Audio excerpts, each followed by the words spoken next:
crianças muito pequenas. E nós acolhemos, ajudamos, a gente levava para o médico, a gente cuidava.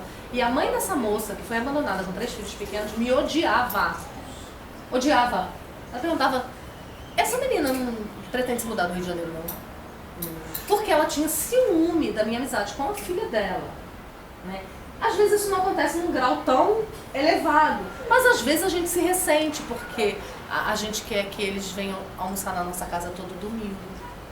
E aí ele não vem porque ele vai almoçar na casa da mãe dela, né? Ou porque ele vai almoçar na casa dos amigos dele, né? Às vezes ele vai fazer uma viagem e a gente tá... É a mim que ele vai chamar, é a mim que ele vai chamar. Não. Chamou um casal de jovens da idade deles. Ó, que horror, né? O que eu fazia quando eu tinha 25 anos? Eu viajava com quem? Os jovens da minha igreja, que era da minha idade, da idade do meu marido. Né? Isso falta, às vezes, acho que falta um pouco de senso pra gente também, de olhar pra trás. É como é que eu me sentia. E agora como é que eu vou agir com a minha nora e com o meu genro. Né? Então a gente não pode fazer isso, né? Ter ciúme. Eu conheço uma família que a filha casou e morava muito perto da mãe, na mesma vila. Só que o marido estava notando que ela não se desapegava da mãe dela. Ela vivia na casa da mãe dela, ela não fazia almoço, ela só almoçava na casa da mãe dela. Porque estava ali, era, né, porta com porta, então ela vivia lá. E com os filhos lá o tempo todo, e o marido reclamava, não funcionava, ele falou, bora se mudar. Por coincidência, quem morava no prédio para onde eles iam se mudar, era uma família da igreja, um casal da igreja. E a mãe da moça ficou muito em cima. Né? E ela disse com todas as letras, então, quero ver se o dia que as crianças ficarem doentes, se é lá na casa dela que você vai deixar. Ou se você vai atravessar a cidade para deixar na minha. Então, assim, isso são absurdos? São. Às vezes a gente não chega a fazer isso, mas a gente sente. Mas são reais.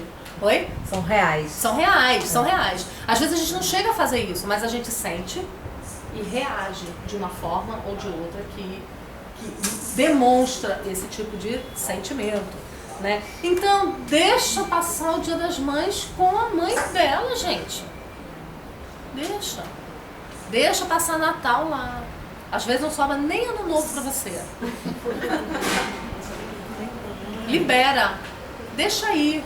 Isso não pode ser motivo de briga. Né? Todo relacionamento de amor é um relacionamento assim, né? Que você não quer ficar pedindo, por favor, fica do meu lado. Né? Isso é chato. E filho não gosta disso, detesta isso. Né? E às vezes a gente faz isso. Né? Esse deixar é um deixar espiritual também. Né? Isso significa que o seu menino agora é um homem e agora ele é responsável diante de Deus por uma família. Isso é muito sério, né? Então nós que somos mulheres precisamos respeitar os nossos filhos, aprender a respeitar os nossos filhos homens, né? Aprender a olhá-lo como a autoridade que ele é ali naquele lar, né? Isso faz diferença até na maneira como você fala com ele. Até na maneira como você repreende se há algum pecado. Porque depois que os nossos filhos casam, funciona mais ou menos assim. A ingerência que você tem na vida dele é igualzinha a que você tem na vida de qualquer família da sua igreja. Nenhuma. A não ser que haja pecado. Não é isso que a Bíblia fala? Que se você vir o seu irmão pecar, o que você deve fazer? Ir lá e confrontá-lo com o pecado dele. Né? Então, é isso que a Bíblia manda a gente fazer com qualquer família da nossa igreja. Eu não posso chegar na casa da Gena hoje à tarde e falar, Gena, eu não acho certa a hora que você serve o café da manhã. Eu acho que você deveria servir café da manhã na mesa da sala, não na mesa da cozinha. Eu acho um absurdo você fazer isso. Não tem nada a ver com isso. Ela respeito, pode, né? servir o café da manhã no banheiro, se ela quiser. O problema é dela, não é um problema meu. Agora, por quê que no casamento do meu filho eu me sinto no direito de opinar e de dizer como deve ser? Principalmente no comecinho, porque no comecinho é tão difícil, né? Você vem de uma família, ele vem de outra. Você tem valores, ele tem outro. Você tem coisas que a sua família acha importante, a outra não acha. Né? Eu morro de rir do casamento do meu filho, porque a família da minha nora preza muito por datas. A minha família é muito. Muito. A gente não comemora nada. A gente é muito sem graça nesse aspecto, assim, de datas. Meus pais eram assim. E a gente aprendeu a ser assim, tipo, é Natal, ok, vamos fazer um cachorro quente? Bora. Normal. A gente é assim, é aniversário terça-feira. Ah, não dá pra comemorar terça. Bora comemorar sábado? Bora. Bora comemorar semana que vem? Bora. E no dia a gente não faz nada, né? Na família da minha nora é diferente. Se o aniversário for terça e não comemorar na terça, é sério. Pra eles isso é sério. E aí entram duas pessoas no casamento assim. Eles vão ter que se ajustar. Então você imagina essa situação. Não aconteceu, mas imagine essa situação. O aniversário da minha nora cai na terça. E ela liga, sogra, a gente vai pro restaurante terça, 10h30 da noite, a gente tá indo pro restaurante tal. Eu vou dizer a ela, minha filha, olha só, teu sogro trabalha amanhã de manhã, eu tenho um monte de compromisso, não dá pra ser sábado isso não. O aniversário é dela, ela marca o dia e a hora que ela quiser. Se eu não quiser, eu não puder ir, eu planto um sorriso no rosto e digo, não vai dar, né? Compro um presente, dou um presente pra ela. E se eu não puder ir, e eu não vou. Se eu puder, eu vou fazer o sacrifício de ir. Por amor a eles. Porque é importante pra ela. E ele vai aprender que o que ele aprendeu na nossa casa vai ficar lá na nossa casa. Agora eles vão formar a cultura deles. Né? Que pode tanto pender para um lado quanto pender para o outro, como pode virar uma terceira coisa. Né? Isso em relação a tudo. Isso, que é o ideal. Que é o ideal. Isso em relação a tudo. Fazer a de vocês, né? Acho que é o ideal. Antes do meu casamento eu ganhei uma colher de pau da minha sogra pra fazer a papinha do meu marido. Pensei que era pra dar mesmo. Aí tu usasse pra dar mesmo. Aprendeu tudo isso, não aprendeu ainda. Mas com a norinha é bem diferente. É doido. Então, quando as mães não entendem isso, os problemas começam a surgir. Quando as mães não aprendem a respeitar a individualidade daquela família, o jeito daquela família fazer as coisas, os horários daquela família. E é difícil até para os filhos. Eu lembro que eu vim de uma família muito rígida, assim. Para o meu pai, 9 horas da noite eu tinha que estar em casa, o mundo podia estar acabando. Eu tinha que estar em casa às 9, né? O Areb só chegava em casa 1h da manhã. Quando a gente se casou e a gente saía juntos, eu me sentia culpada. Foi difícil para... Meus pais não se metiam no meu casamento. Eles não se meteram de jeito nenhum. Mas ia dando 9 horas, eu ia ficando angustiada nos lugares que eu tava. Quando dava 9h30, eu falei, amor, vambora, tá muito tarde. Ele, tarde por quê? Não é sábado. Aí eu lembrava por que eu tava nervosa, né? E aí o dia que eu cheguei em casa 1h da manhã, pela primeira vez na vida, eu comemorei, fiz dancinha. Cheguei em casa 1h da manhã, uau, né? Mas foi difícil pra eu me livrar do pensamento, do que os meus pais pensariam de mim se eu chegasse em casa de madrugada. Vê, eles não estavam pensando nada, eles não estavam nem aí. Mas, então, isso é difícil pros filhos. Você imagina se tem uma sogra no meio, sempre fazendo juízo de valor sobre onde você está indo, como você está gastando seu dinheiro, que horas você está chegando em casa, se o carro está ficando na porta ou na garagem, se você está tomando conta de fechar o cadeado ou não. Né? São detalhes da vida deles que eles vão ter que gerir. Então, o deixar é isso. Larga. Solta as cordas, solta as amarras. A vida é deles. E aí... Existem coisas que são coisas muito práticas, que é claro que a gente vai sentir. Quando eu dou essa palestra aqui que a gente tem imagem, eu coloquei algumas imagens que são bem engraçadas, né? Eu vou tentar descrever as imagens que eu coloco. A primeira imagem é um varal cheio de meia embolada, encardida, né? Então assim, aquela é a meia que a nora lava, né? A meia que a mãe lava. Eu lavava com escovinha, as primeiras cuecas. Eu não sei como. Bando as cuecas e ele... Às vezes você As cuecas, eu lavando com escova. As cuecas furadas. Né? Aí a mãe, para o filho, a mãe coa café em enxugador de pano, né? A mulher compra café. Ela não sabe fazer café, ela não gosta de fazer café. Né? A mãe faz um bolinho quentinho antes dele chegar. Agora, o pobre do meu filho se casou com uma moça que compra pão plus vita no mercado. Né? Eu fazia feijoada pra ele, ela compra feijão em lata pra ele. Né? Então, é quase aquela sensação de que meu filho está sofrendo na mão dessa menina. Quem é essa menina? Essa menina está fazendo meu filho emagrecer. Essa menina está deixando meu filho com a blusa amassada domingo pra igreja. Né?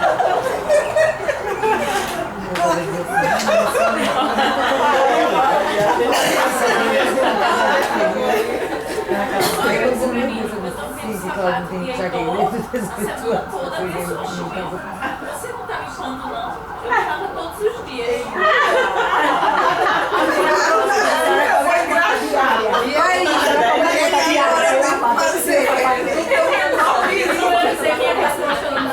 Diga não. Diga não. A gente vai tratar das donas já já. Já já.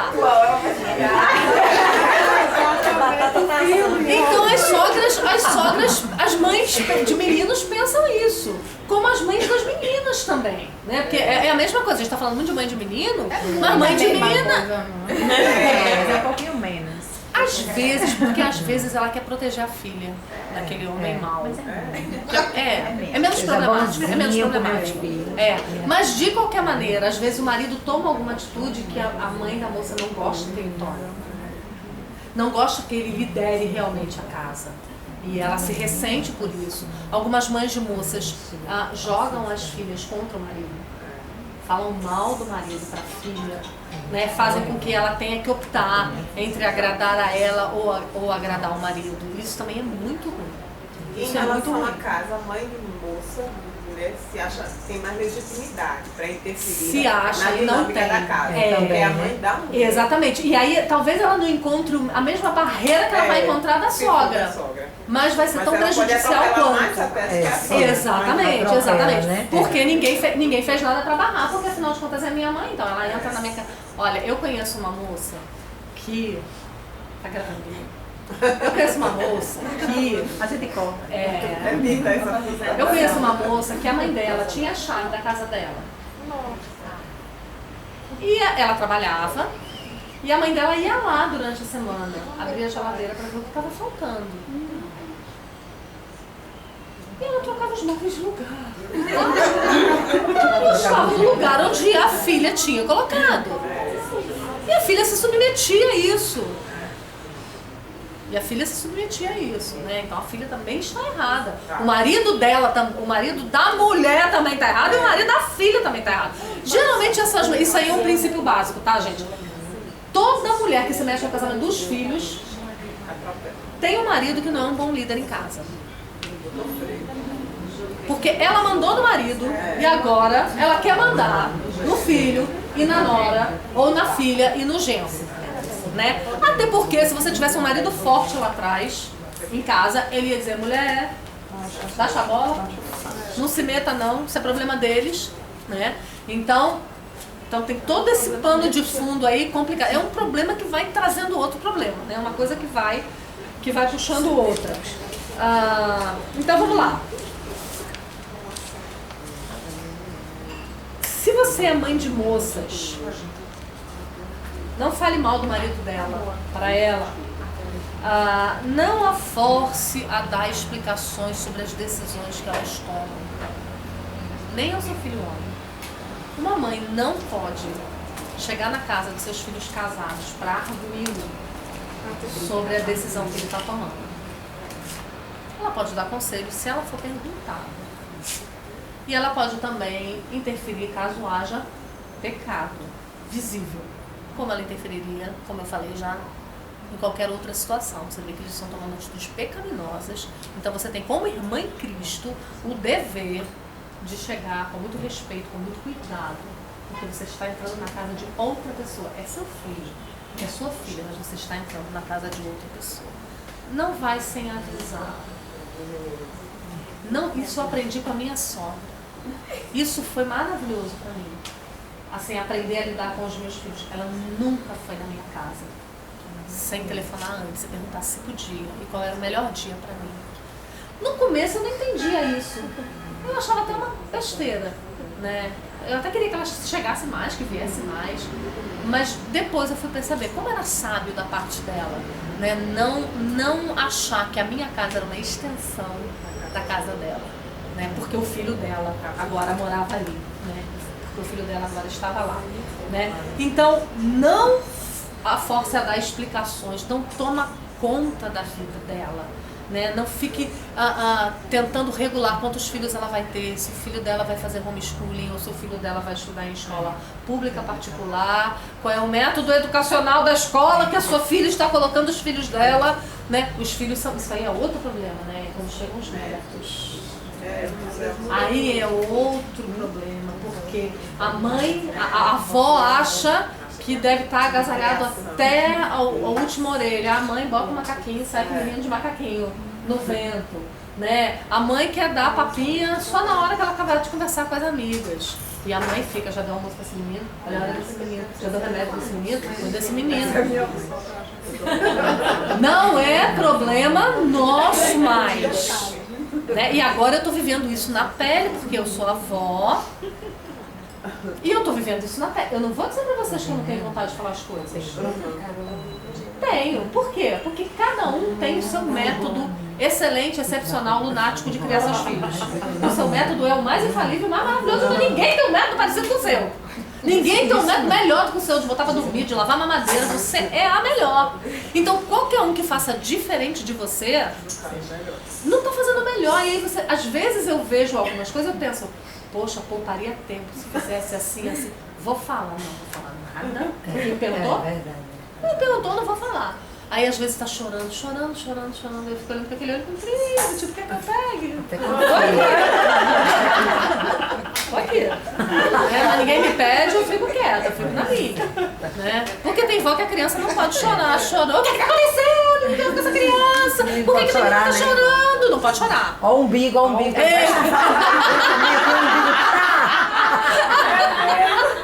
Porque a Priscila teve hérnia de umbilical. E essa menina tá chorando, o umbigo tá grande, porque chora. Eu disse, deixa ela chorar. Já o umbiguinho vai pra faca. Então nós, que somos as jovens no caso, né, temos que ter muita sabedoria para lidar com essas situações quando as nossas mães e as nossas sogras se metem excitando. Maria já tá aprendendo a ser sogra. E a gente vai falar sobre isso, né? Agora, uma coisa que a gente precisa entender, né? Agora eu vou falar um pouquinho para as noras. Uma coisa que a gente precisa entender é o limite do que é honrar pai e mãe. O que significa honrar pai e mãe? Quando você é solteira, honrar pai e mãe significa obedecer em tudo que for lícito aos seus pais. Quando você se casa, você muda de autoridade, você muda de dono, né? Agora a autoridade que está sobre você não é mais seus pais, agora a autoridade que está sobre você é o seu marido. E qual é a forma que você honra os seus pais? Você honra os seus pais quando você os respeita, você honra os seus pais quando você cuida deles daquilo que eles necessitam. Mas você não honra os seus pais quando você dá relatório completo da sua vida para eles. Porque algumas pessoas confundem. Algumas pessoas acham que o pai e a mãe precisam obrigatoriamente ser os melhores amigos daquele casal que acabou de se formar. Pode ser que sim, pode ser que não, pode ser que sim no primeiro ano, depois eles podem descobrir os grandes melhores amigos de infância, né? E se aconselhar com eles, não se aconselhar mais com vocês. Né? Então as pessoas acham quase como se fosse um pecado você não ser a melhor amiga da sua mãe, do seu pai e da sua sogra. E não deixar que eles tenham acesso. Né? Amigas da igreja, senhoras, né? Exatamente, que são amigas da sua filha. Exatamente. E buscam conselho também. Exatamente. Então a gente precisa entender isso. Por que eu estou dizendo isso?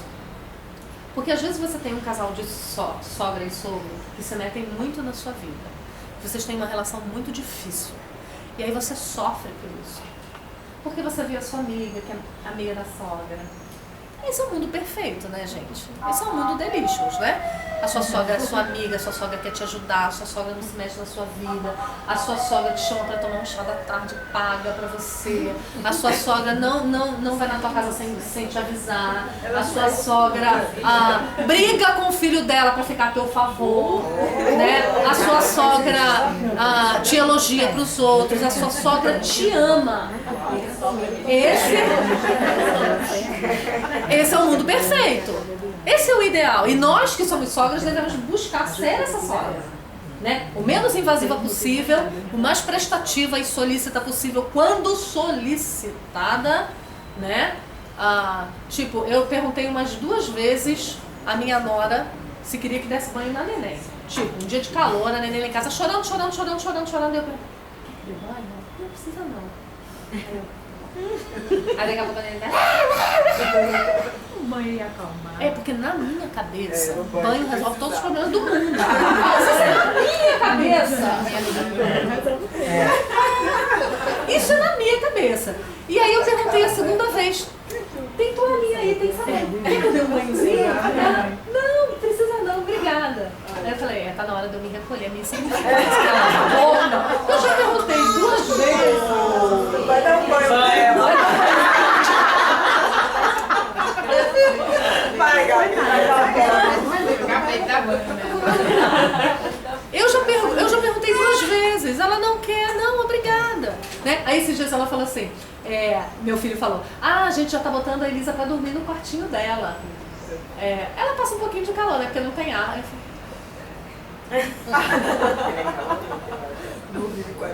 E não disse nada, minha cara continua. Sofrendo. Usa a tática de missa, né? Sorrir e assim. Fica assim, plácida. Né? Isso não é problema. Porque outros avós iam assim, eu vou comprar uma condicionada. Se ela não vai ficar. Isso não é Pode, problema meu.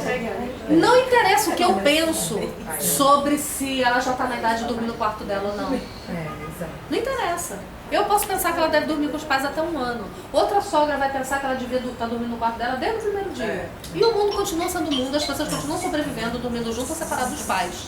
Cada um tem o seu jeito, né? Então, isso é uma coisa que a gente precisa ter limite. Né? Agora, como é que nós, as que somos invadidas, né, podemos lidar com uma sogra desse tipo? Aquela sogra que tudo que você faz é ruim, tudo que você faz é imperfeito. Né?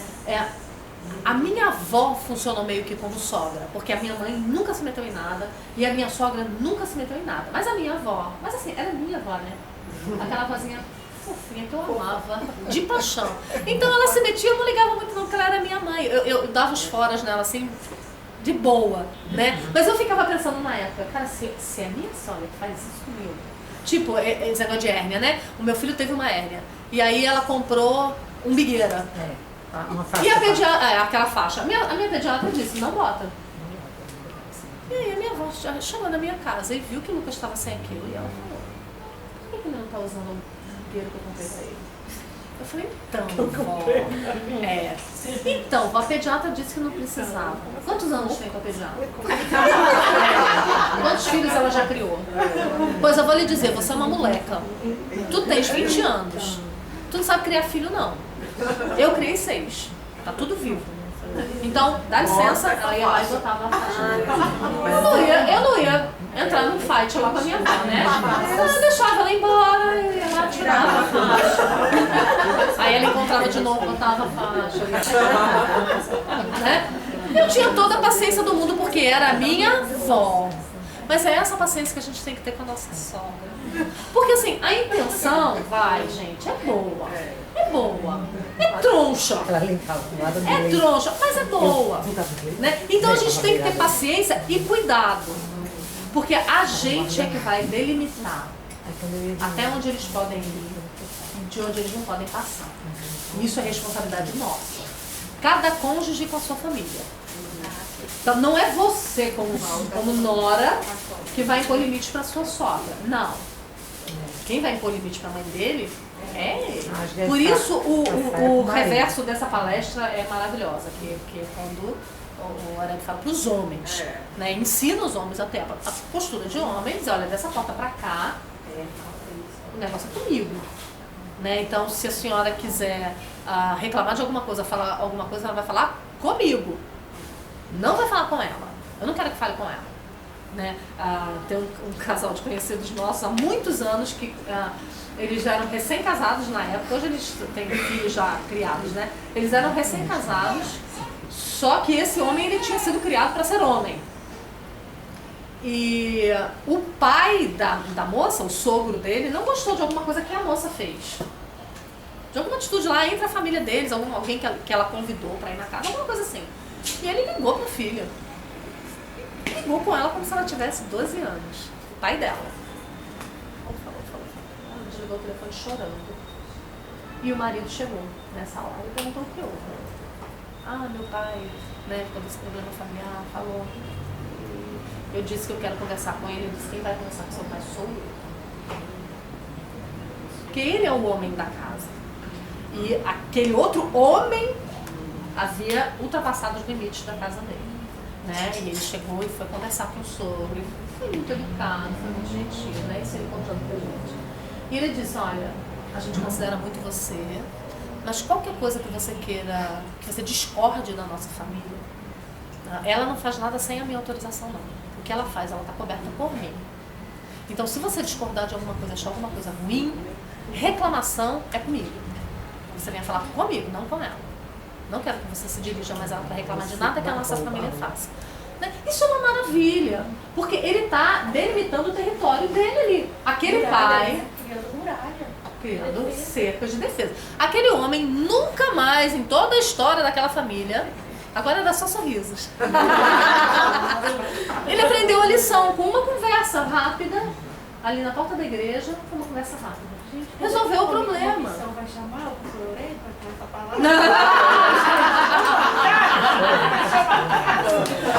Então, quando é com a nossa mãe, a gente pode com todo jeito do mundo, né? Falar: mamãe, pode deixar, fica tranquila, né? Tentar acalmá-la, tentar passar segurança para ela. Olha, meu marido, ele é um homem responsável, ele está cuidando disso, fica tranquila, né? Algumas de nós vamos ter que optar por não dar muitas informações. A gente não tem que dar relatório, tá? Que horas chega, onde vai, por que está fazendo isso, por que decidiu fazer aquilo outro, né? Agora, com essa onda de homeschooling invadindo o Brasil, eu ouço cada história sensacional de mãe dizer para a filha que vai denunciar, que vai para a polícia, porque os filhos estão estudando em casa, né? Isso não é problema dela. Por outro lado, eu vejo moças que ainda são solteiras levantando essa bandeira com os pais, brigando com os pais dentro de casa. Minha filha, você não precisa dar esse relatório, não tem que falar isso para eles. Você não tem que falar isso para os seus pais. Você tem uma conversa entre marido e mulher, isso é um problema a ser resolvido dentro da sua casa. Eu estou citando o exemplo de homeschooling, mas podia dar qualquer outro, né? Pronto, disciplina. Aí o mundo cai, aí o mundo realmente acaba, né? Qual é o método de disciplina que você vai usar? Você vai usar o método bíblico, você vai usar a vara. Com a gente aconteceu uma vez. A gente estava na casa da minha sogra e o Lucas tinha 1 ano e pouquinho e ele passou, foi até engraçado, ele passou passando a mão nos talheres da mesa assim. Aí a minha sogra falou: vocês não estão ensinando esse menino, não é? Eu já disse a ele que não era para tirar. Aí o Arélio falou: a senhora disse? A vovó disse para você que era para tirar a mão dos talheres? Então vem cá. Aí ela: o quê? Quem vai fazer? Aí levou no banheiro pra disciplinar. E ela ficou pra mim: ei, vai lá. Ei, tá bom? Você tá tendo menino por causa disso? Entendeu? Então assim, você meteu no lado. Entendeu? Essa área é uma área muito difícil de disciplina, muito difícil. Talvez você não possa explicar para os seus sogros ou para o seu pai exatamente o que você faz. Você não precisa divulgar os 4 ventos. Você dá vara no traseiro dos seus filhos. Ô Simone, e algumas vezes não é nem só com os pais, mas com as cunhadas, porque comigo aconteceu isso com a minha cunhada. Dentro da casa da minha sogra. Esse princípio serve para toda a família. Esse princípio serve para toda a família, né? Mas proteger a sua família é importante. Proteger, até de dar informações exageradas. Não é que você vai fazer nada escondido, você não vai fazer nada escondido. Não é essa a questão. A questão é que eles não têm nada a ver com as decisões que você vai tomar dentro de sua casa. Por outro lado, nós jovens, quer dizer, vocês jovens, eu quero botar nós para não parecer que eu estou brigando com vocês, né? Mas nós jovens precisamos ser um pouco mais humildes também, né? Eu sei que quando a gente tem 20 e poucos anos, a gente é arrogante. né? A gente acha que a gente sabe tudo, né? E a gente não admite ouvir conselho, principalmente se for de sogra, né? Não custa nada também ouvir um conselho ou outro, né? Principalmente quando o limite está bem estabelecido e ela sabe que ela não manda ali, né? Então mesmo que você não vá fazer, deixa ela falar. Né? Porque tem nora que não quer nem ouvir falar. Né? Então você tá lá fazendo a sua cenoura cortada em tiras, ela vai falar, menina, a cenoura em cubo é muito melhor, você deve